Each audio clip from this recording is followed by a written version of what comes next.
Hello again, everyone. For Pro Wrestling Illustrated, I am Gerry Strauss, and this is another edition of Let's Go Down to the Ring. This is your opportunity, our opportunity, really, to go deep, to go in depth with the voices that we love from the world of professional wrestling. And we have certainly got someone that we have grown to love over the last few years in the ranks of the biz, so to speak. You know her from so many different places, all over IWTV. Limitless, Mission Pro, Beyond Wrestling, her own show, Wrestle T, and so much more. We're lucky to have her here with us this time out. Sam Leterna, how are you over there?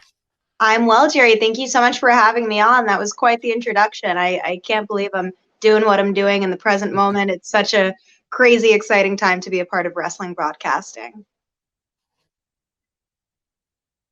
It's so cool. And, it's always interesting to me because I had that thing when I first started, going out there and doing commentary and whatever I can do behind a microphone, essentially, I had that thing in my brain probably for years before I even realized it, where I loved pro wrestling all my life, but I never wanted to be in the ring. I never wanted to be a wrestler. I, quite frankly, never wanted to be an athlete, but I always wanted to be that storyteller. I always wanted to be that person that was sort of that bridge between what people were enjoying and the people themselves. But it's a rare thing. Most people want that spotlight. Most people want that stardom, or at least what they perceive to be that stardom in their eyes. Did you always, in the back of your mind, have the desire to be doing what you're doing now? Absolutely not. To be honest, it kind of just was something that happened serendipitously. I've been watching wrestling since I was about 7 years old, I had wanted to be a wrestler for quite some time. So, for about 4 years, I delved into training for pro wrestling, wrestling on the independent wrestling scene. I had the eyes, ears, minds of Johnny Rodz and Lance Storm, and I think that that in many ways has shaped the way I view wrestling as a broadcaster. Unfortunately, my body, I'm a little nugget, look at these guns, not cut out for wrestling. I was really concussion prone, unfortunately, and had a pretty bad back injury that just, I had to have that moment where I stepped back and said, what's best for myself, my mind, my body. And so I took some time off of wrestling and was going to stop being involved in wrestling whatsoever. And then actually just had a really important conversation with a friend of mine in the business. And she told me not to give up and, that my strengths were always in the promo work, really. It was the wrestling that I had to work really hard to execute. So the next day I started Wrestle T because I didn't want to give up. And wrestling's always been my passion. And I'm so happy I stayed the course because there's a long journey ahead. I am nowhere near where I want to be. But I'm very content at the present moment with my career. And moving in the right direction. You brought up something really interesting because I know in my experience, when you're traveling the journey of trying to get experience doing anything in wrestling on the independent level, as an announcer of any type, it's a lot harder to find someone to share experiences with or someone to be a mentor to you because most people just don't really have that know-how or that experience. What kinds of things did you pull from working with somebody like a Lance Storm or Johnny Rodz? Well, mainly with Johnny, it was, I think I have an understanding of like wrestling fundamentals from Johnny, also from Lance. But Johnny taught me to respect wrestling history, and by virtue of that, etiquette in locker rooms, professional ways to deal with people. That's really what I got from Johnny Rodz because he grew up in wrestling when it was old school, like had his first match in the old MSG in 1956, so he's from a different era, an era before even Lance was, coming up. And then with Lance, the psychology in ring was really like rooted in me from that. And I'm trying to bring that to commentary as someone who is, a burgeoning commentator, a bit more of a prominent interviewer. I do think that with interviews, though, kind of not like the nuances of like what's going on in matches specifically, unless it's like a big moment, but just like feeling out what should be pre-match and post-match for interviews based on like psychology has really helped me. Yeah. That's really cool, and you're doing so many different things, as you said, 2 very different jobs, obviously, as far as being on camera and being behind the mic on commentary, and you also have been doing WrestleT, which is more of a journalistic effort, I guess you might say, more of reporting and talking about pro wrestling at large, um, and that's really interesting to me because I feel like in eras gone by, that wouldn't exist for the same person. Like the same person who might be behind the microphone to report and talk about the wrestling business would not necessarily be allowed to be helping to tell the stories from within the wrestling business. Um, this era, you could point to. I look at a guy like Sam Roberts as someone who has really broken the mold for that, as far as his own DIY podcasting and his Sirius XM shows, and then of course now being affiliated with WWE and kind of being successful on both sides of the wall. How do they mesh for you? I mean, how do you find the experience of making that transition back and forth and doing it all at the same time? So I've never really found that there was much of a transition to make between being like a backstage correspondent and being on WrestleT, because I don't necessarily cover news. Mhm. Like say like a Sean Ross Sapp or a Denise Salcedo, that they're constantly keeping you up to date on what's going on. Yeah. For me, the point of WrestleT was always to profile the independent wrestler on the rise. And, my focus is on the indies. And, talking about wrestling, not necessarily like quote unquote like silly questions or stuff like that. I try to like keep it very wrestling oriented and honor whatever perspective of the person I'm interviewing. But I will say there's a different like demeanor, obviously, with backstage correspondence and then what I can say and do on WrestleT, where I'm like, more relaxed and happy go lucky. Whereas, you have to assume the attitude of a backstage correspondence person when you're interviewing talent, and you can't be over the top because the talent is the priority, right? Getting the talent over in their strengths. Sure. And, the commonality that I hear from you in everything you do is that the base of it, whether you're more relaxed and having fun or not, is that you're always infusing a great deal of respect with how you treat the subject matter and the wrestlers themselves.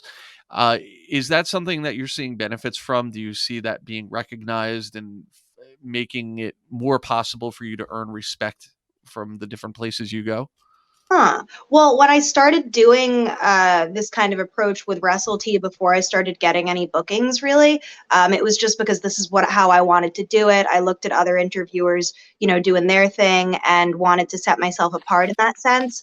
Mm. But I think in the long run, nearly coming up on 2 years of doing this in March, I'm seeing that there's people that were a little bit weary to say sit down with me a year or two ago, who now trust that I will cover their story and honor their perspective in wrestling, because I'm so respectful of, this as a sport, and I understand where the wrestlers are coming from having, a couple of years experience in the ring. So I think there is that respect amongst my peers. I feel that.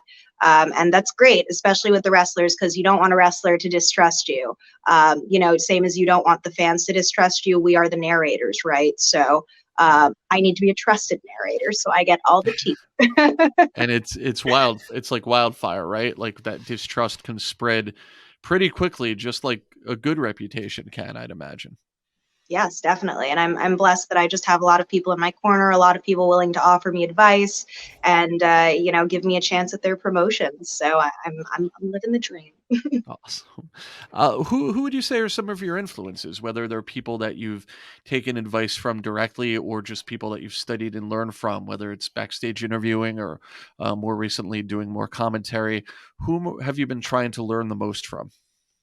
So I don't know how much I'm going to actually apply this, but I've been watching a lot of Bobby Heenan, Gorilla Monsoon Hmm. lately, and I love the banter, the back and forth, and the conversationality of their commentary, and I'd love to be able to develop that rapport with someone, because I don't have a consistent commentary partner, even though now at Mission Pro Wrestling, as of 2 months ago, Denise Salcedo and I, it looks like we are the team. for commentary. That could change, but she and I are now developing that rapport, which is great. Hmm. But in terms of like influences and stuff, I know this sounds crazy, but I had like this one track mind for about a year when I wasn't looking at anyone's work and I was just saying, I'm going to do this my way and I'm going to go with my instincts, especially with the interviews, like not comparing myself to other podcasters or broadcasters, YouTubers, whatever the case. And Yeah. it really helped me because I just I didn't want the pressure of comparison. I know we do this in the age of social media and it's just in our faces like, oh my God, she's better than me, or she's prettier, or oh my God, she asked a better question than me. And I just didn't want to be concerned with that stuff.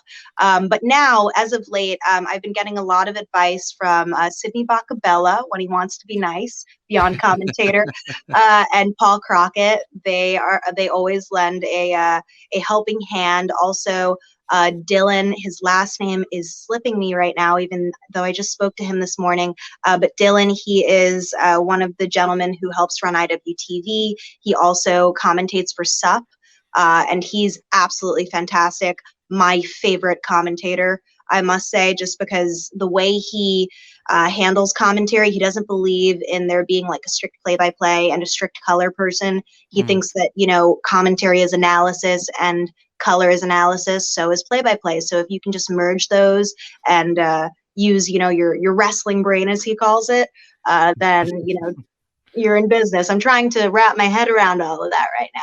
Yeah. But he's definitely my biggest influence. Same with Paul Crockett, because I am doing a little bit more play-by-play now at Mission Pro Wrestling, and I Okay. usually did color when I was getting more comfortable. I'm still getting comfortable, but I'm being booked for play-by-play.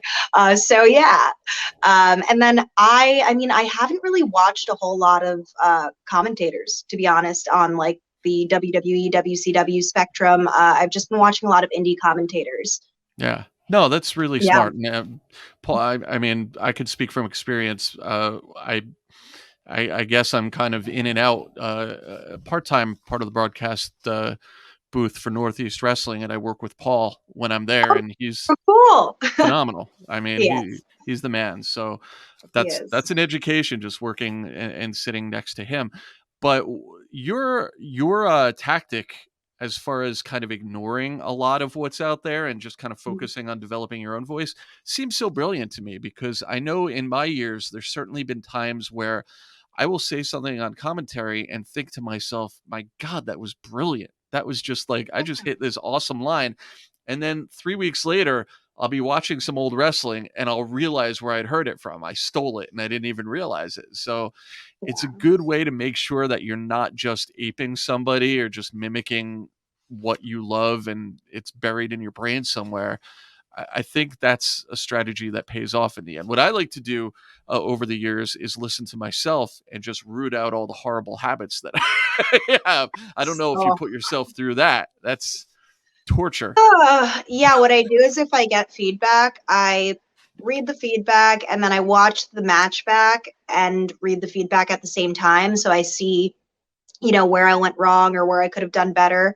Mhm. And it's really helped. It's cringy watching it back. Sometimes I don't like hearing my own voice, on commentary at least, but I am getting more comfortable and more confident on commentary, which has been a long time coming, because there was a time where I'd just say a sentence and then pull back and like leave it to the lead. And now I'm getting a little bit more comfortable. So I can't.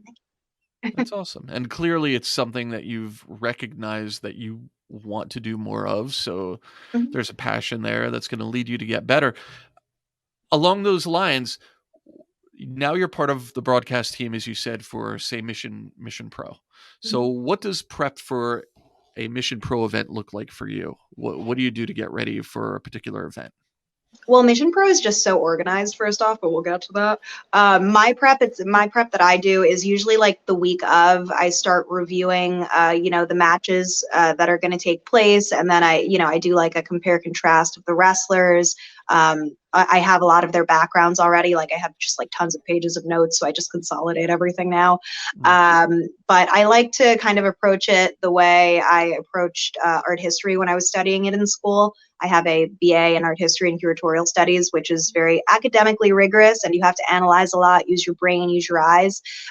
So subject, style, significance, the three S's are what we learned in high school leading into college for art history.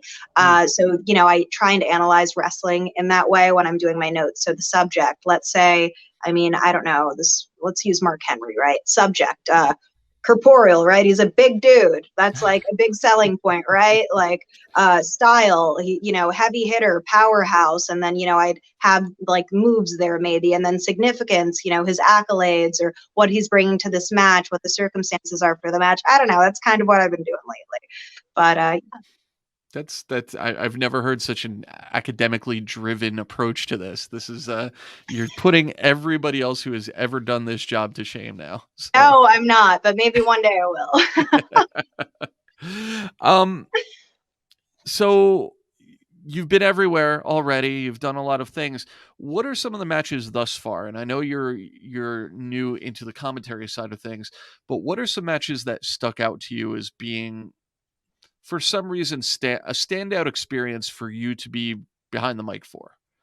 Either a Ooh, learning okay. experience or just like a transcendent experience from the execution side. Oh, whoa. Let me sift through my mind. One that does come to mind that's recent, that I loved calling, was at Mission Pro Wrestling's Silver Bells. The Renegade Twins, who are just going to be on fire in 2022. Check them out, Robin and Charlotte. The Renegades versus Blonde Force Trauma, Ray Lynn and Heather Monroe. This was for the Mission Pro titles that the Renegades have. It was just so fun to call. And I Mm. think that was I was experiencing a lot of like doubt within myself about commentary, and that was the match I needed for myself to really like push through and say, I know I can do this. I like felt really good about how I led that, and I'm a work in progress, but as far as I'm concerned, that was like a 10 out of 10 for what Sam Leterna is currently able to do on commentary. So it was a win for me. It's like little wins, and the ladies in the ring make that possible, right? Because if you don't have a good match going, or it's boring, or there's maybe botches happening here and there, then it kind of makes it hard for a commentator to do their job, right? Mhm. And then less recently, which match was it? Becca from Limitless Wrestling. She's one of actually PWI's breakout stars of the year, I believe, or was nominated. Okay. She had a match with JT Dunn at the Vacationland Cup last year. And with her, she emotionally resonates with me. I think that she also emotionally resonates with the fans. And I think that's the most important part about wrestling, that on the indies and on television, we are maybe missing right now. And she makes me feel when she wins or when she's down, and, getting that heat and stuff. So I really enjoy all of her matches because it always makes me feel, and it I don't know. I don't know. It's hard to describe. It's so But yeah, it's weird how emotional this work can be, because you should essentially, on paper, it's a job where you're telling a story. The story is there. You shouldn't have to feel a certain way about it, but you do. And whether it's the atmosphere of being there, and just sort of the atmosphere in the building, or maybe some knowledge of sort of the backstory here, whether it's part of the story or not, like, you can be emotionally influenced and driven, I find, by certain situations, especially, and this is my experience, if it's people that you've seen kind of rise up, and you're telling the story absolutely. of something that is worked from like a ground level, a DIY level. It's not necessarily, I mean, it's great to have a chance to call matches with the names, right? Like the big, you know, the established stars of professional wrestling. But there's something about that ground level, this all happened right here, and now we're a part of it, and we're telling that story. And there's just a connection there from the storyteller to the players that I think can't be beaten. Yeah, and in the same token, like just like the people in the ring are trying to win over the audience, they're not trying to win us over, but they do sometimes because the work is just so good and the emotional component of the matches is so good. And with Becca particularly, I've seen her rise over the past year. So I'd say I'm emotionally invested. Yeah, and caring as much about the work as you have to do to be successful in this, that's going to get you that much more invested in it. Now, as far as your other role, going around and doing interviews, whether it's for WrestleT or backstage interviewing, things like that. What are some things you've learned along the way that have helped you evolve in that role? You have to be demanding of talent sometimes. You got to corral them in so that you get the interviews. What is it? Closed mouths don't get fed, is what Masha Slamovich likes to say. But it's true. And I learned that very quickly when I had my first couple of gigs at IWTV. I just thought like people were going to know, oh, Sam's from IWTV. Okay, we got to get interviews with her. That is not how it works. So corralling people and being authoritative but respectful and professional, of course. I've gotten really good at that. And then also just not really like trying to be naturalistic. I know that's something a lot of broadcasters struggle with, and it's something that I am still struggling with, like sounding affected, right? Like, hey, how's it going? Like, that's not what people want to hear, right? That's why Renee Young or Paquette, however, one refers to her, that's why she was so successful doing what she did in WWE, I think, because she had that connection with the audience based on her conversationality and just the tone of her voice. But for me, with interviews, I used to prep a lot and it used to kind of stress me out. How much prep I'd do just for like a 30-second interview. And now I just feel like I'm comfortable enough with the roster members that I'm working with and whatnot, and the stories that are being told at the places that have a little more continuity, that I kind of just go off the cuff and I, watch the match and I observe what happened, whatever the emotional component of that is, and try and just roll with that and give the talent more time to speak as well. Because at the beginning I was talking too much. I was all over the place. I wasn't really like, it was just too long of a lead in for the talent. So there's just a lot of things that I've learned by trial and error, especially with the interviewing. Like I haven't gotten a lot of feedback from broadcasters for interviewing, even though John Alba has been very helpful to me. Love John. He's the best. But with commentary, I'm constantly asking people. But with interviewing, I try to just be more intuitive with it. And it's kind of like my bread and butter. So I do things my way with that. And like you said, your work with your own show, WrestleT, has it's kind of been a bleed over to that because it's a lot of the same vibe and it's not really necessarily two totally different worlds because you treat both with such respect and such a passion for just getting inside the heads of the wrestlers that you're talking to, just in different ways. What's WrestleT? What's been going on with that right now? Because I know that you've mentioned that you have plans for a I don't know if 2.0 is a dirty word in pro wrestling right now, but what's the future of WrestleT? I wouldn't necessarily call it a 2.0, but in truth, and this is something I haven't really openly discussed, something I'm a little embarrassed about perhaps, but I stopped doing WrestleT for a couple of months. It's been probably like 4 months since I've released an interview or any content on WrestleT. And this is for the simple fact that I have become so busy in my personal life and my professional life with wrestling that I've prioritized taking broadcasting bookings to get better at, the commentary, the interviewing. And I know it's not an excuse because I can still do interviews at shows, but it's just something that's fallen to the wayside. And then about a month ago, I thought that maybe I needed to pivot WrestleT and make it a news site, or not a news site, but like a news channel. And I did an episode and absolutely hated covering wrestling news. Oh my gosh, like bless, the Sean Ross Sapps out there who are constantly on the pulse with that stuff because it is not an easy job. And for me, I do not get joy from regurgitating, news.